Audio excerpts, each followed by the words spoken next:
ನಮ್ಮ ದೇಶ ಅಂದಿನಿಂದ ಇಂದಿನವರೆಗೂ ಮುಂದೆಂದು ಕೃಷಿಗೆ ಪ್ರಧಾನವಾದಂಥ ದೇಶ.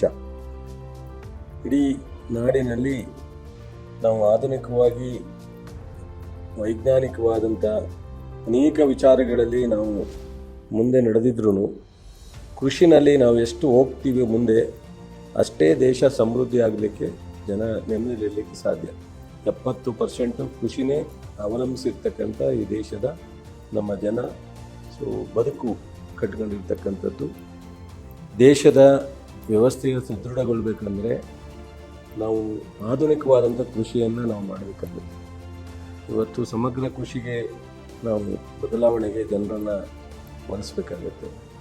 ನೀರು ಬಳಕೆಯ ವಿಚಾರ ಇರ್ಬೋದು, ಕೃಷಿ ಪದ್ಧತಿ ವಿಚಾರ ಇರ್ಬೋದು, ಯೂನಿವರ್ಸಿಟಿಗಳನ್ನ, ಸರ್ಕಾರಗಳನ್ನ ಹೆಚ್ಚು ವಿಚಾರವನ್ನು ತಿಳ್ಕೊಳ್ತಕ್ಕಂಥ ಜನರಿಗೆ ನಾವು ತಿಳುವಳಿಕೆಯನ್ನು ಹೆಚ್ಚು ಮೂಡಿಸ್ಬೇಕಾಗುತ್ತೆ.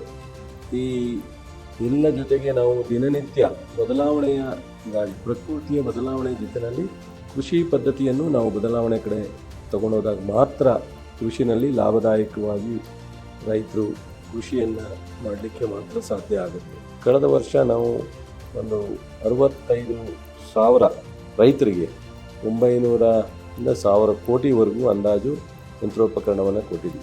ಇನ್ನು ದಿನನಿತ್ಯ ಮುಂದಿನ ವರ್ಷವೂ ಸಹ ಅನೇಕ ಬದಲಾವಣೆಯನ್ನು ತರ್ತಕ್ಕಂಥ ನಮ್ಮ ಸಿದ್ದರಾಮಯ್ಯನವರು ಇರ್ಬೋದು, ಡಿ ಕೆ ಶಿವಕುಮಾರ್ ಇರ್ಬೋದು, ನಾನು ಕೃಷಿ ಮಂತ್ರಿಯಾಗಿ ಇನ್ಶೂರೆನ್ಸಲ್ಲಿರ್ಬೋದು, ಬೇರೆ ಬೇರೆ ವಿವಿಧ ಕ್ಷೇತ್ರದಲ್ಲಿ ಕೃಷಿಗೆ ಹೆಚ್ಚು ಒತ್ತು ಕೊಟ್ಟು ಕೃಷಿನ ಹೆಚ್ಚು ಒಂದು ಸದೃಢ ಪಡಬೇಕು ಅಂತೇಳಿ ನಮ್ಮ ಅನೇಕ ಪ್ರಯತ್ನಗಳನ್ನ ಹೆಜ್ಜೆಯನ್ನು ಇಡ್ತಾ ಇದ್ದೀವಿ.